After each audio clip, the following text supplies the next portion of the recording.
Good morning. Good morning. It is the early dew. It's your girl, the messenger. I'm so excited. Ah, I just want to scream. Yes, at 6 o'clock in the morning. Your girl is excited. Yahweh is doing some amazing things. I've met some amazing people and just testimonies, more testimonies to come. But this morning we are reading Leviticus chapter 25. We are almost complete with Leviticus chapter 25. And I want to remind you of what our um, foundation scripture was that he gave me the other day is that if my people, which are called by my name, talking about his name, will humble themselves and pray and seek his face and turn from their wicked ways, then he will hear from heaven, he will forgive sins and heal their land. That is our land. So that's exactly what we're doing right now. We are turning from our wicked ways. We are seeking his face. And he's saying in Leviticus chapter 25, verse 1, the Lord said to Moses on Mount Sinai, say to the Israelites, when you come into the land which I give you, which I give you, which I give you, he gave us a land.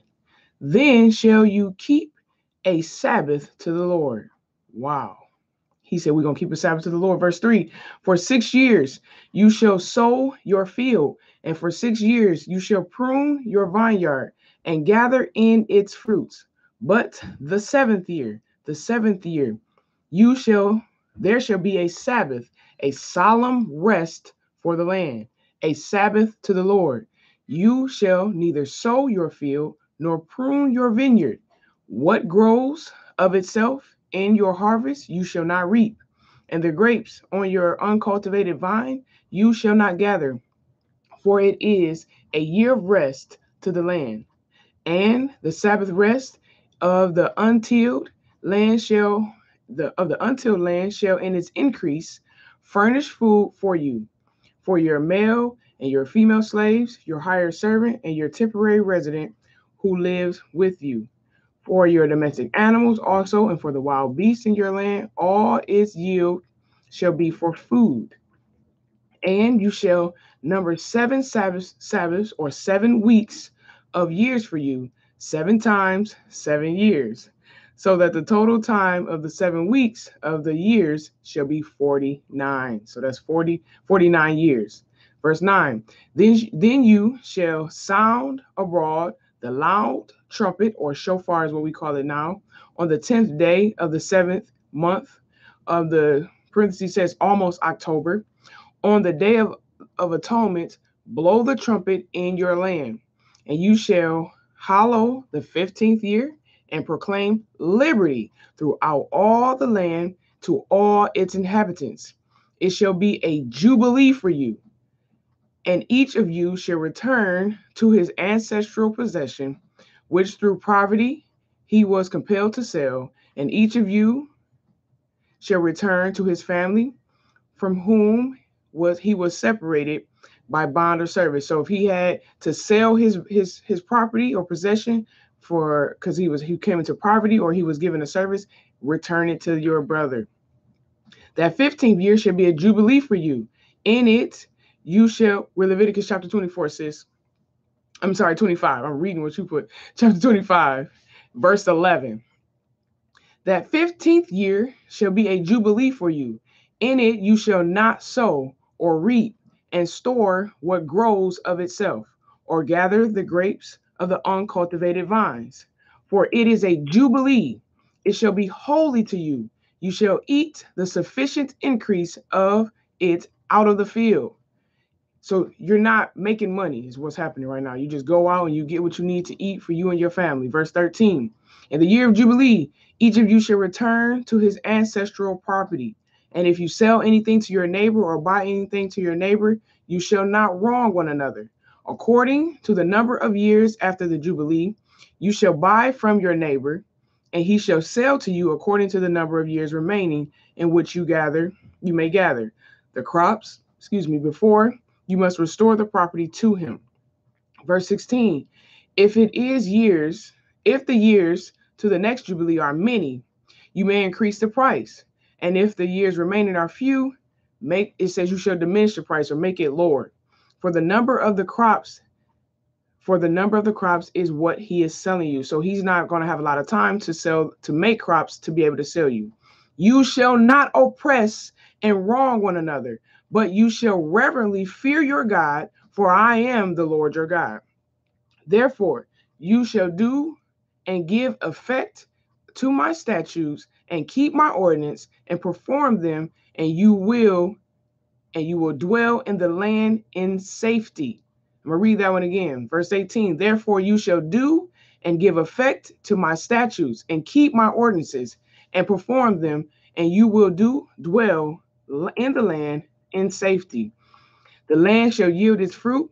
You shall eat your fruit and dwell there in safety. And if I say you shall eat in the 7th year, if we are not to sow or to gather or increase. That's a question. He says, and if I say what, and if you say, what shall we eat in the 7th year, if we are not to sow or gather in our increase? This is my answer. I will command my special blessings on you in the 6th year, so that you shall bring forth sufficient fruit for the 3 years. Wow. And you shall sow in the 8th year, but eat of the old store of produce until the crops of the 9th year come, and you shall eat of the old supply. The land shall not be sold into perpetual ownership, for the land is mine.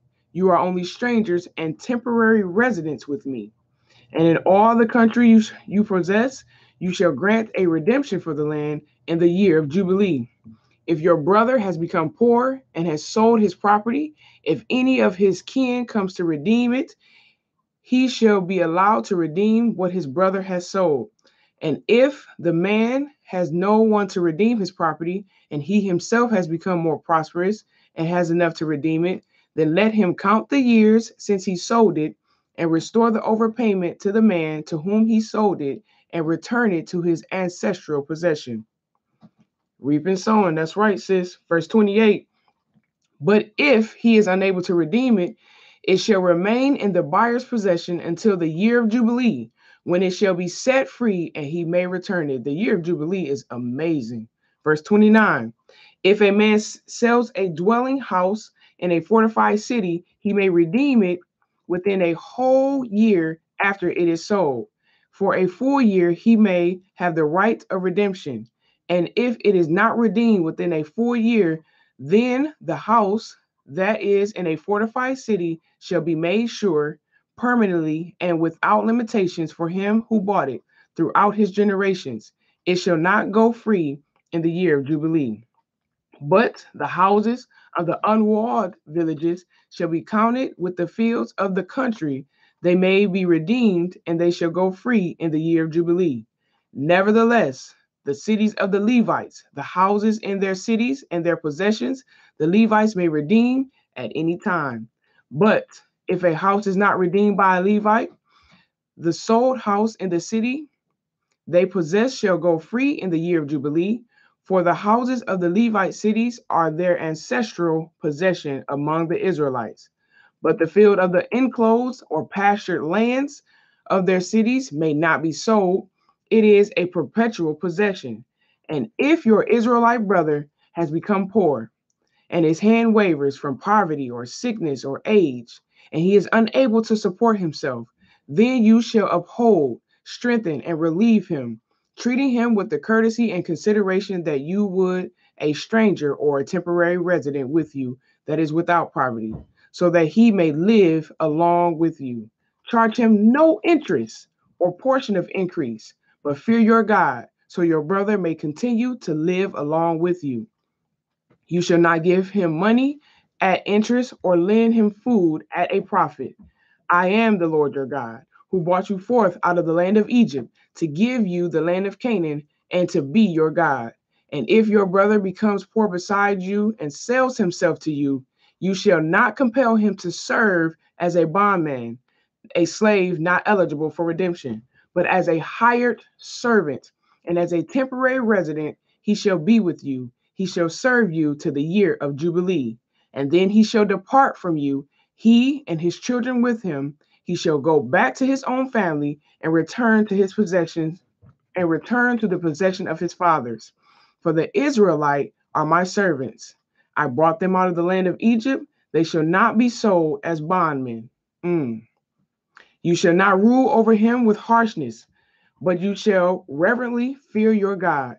As for your bondmen and your bondmaids, whom you may have, they shall be from the nations round about you, and of whom you may buy bondmen and bondmaids. Moreover, of the children of the strangers who sojourn with you, of them you may buy and sell their families that are with you, which you have begotten in your land, and they shall be your possession.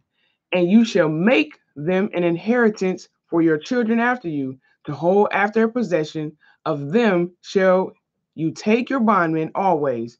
But over your brethren, the Israelites, you shall not rule one over another with harshness.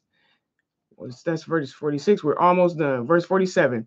And if a sojourner or a stranger with you becomes rich, and your Israelite brother becomes poor beside him, and sells himself to the stranger or sojourner with you, or to a member of the stranger's family, after he has sold, he may be redeemed.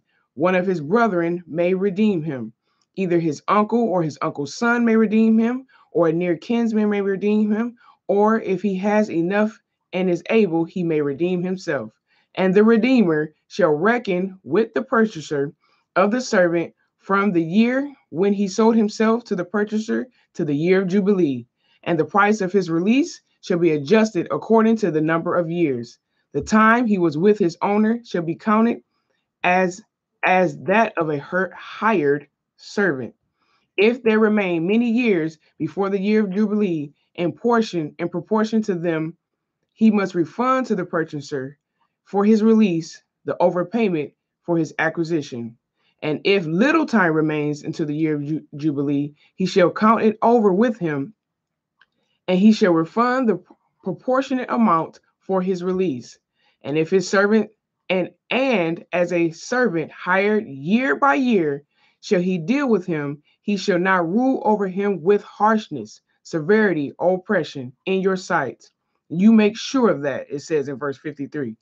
54. And if he is not redeemed during these years, and by these means, then he shall go free in the year of Jubilee, he and his children with him. For to me the Israelites are my servants, whom I brought forth out of the land of Egypt. He repeated it. They're my servants, and I am the Lord your God. That was a lot. It blessed me though. It's so much there. It's so much there. And he's setting his personality and setting himself apart from the nations that surround us. I am well over my time, but we got to get through this. We have 2 more chapters to get through Leviticus, and we're jumping right into Numbers next week. I love you, but I say all the time, more importantly, he loves you. This is about relationship, not religion. Y'all have a blessed day. Peace.